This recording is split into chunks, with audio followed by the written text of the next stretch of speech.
Бибігүл қандай қыз екен?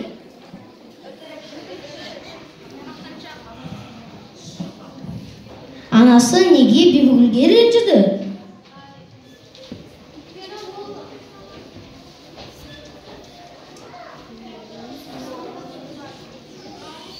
Неліктен самаурын өртеніп кетті? Бибігүлге кімдер келді? Бибігүл қандай қиындықтардан бастан кешті?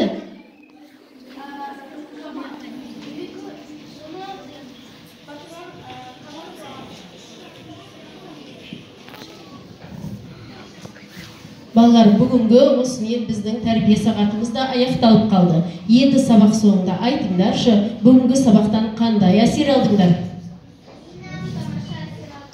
Бүгінгі балалар өздерінің кейіпкерлер рөлдерін қаншалықты ойнап шықты деп ойлайсыңдар? Ертегі еліне саяхат жасау сендерге ұнады ма? Ертегі біздің қиялымызға қанат бітіреді екен. Ертегі сендерді жамандықтан аулақ жүруге, жақсылық жасауға, адалдыққа үйретеді екен. Олар керек кезде бір-біріне көмекке келеді екен. Ауызбіршіліктерінің арқасында, достықтарының арқасында жеңіске жетіп, армандарына жетеді екен. Балалар, біздерге қонаққа күрпілер келіпті. Олай болса, күрпілер биін тамашалайық.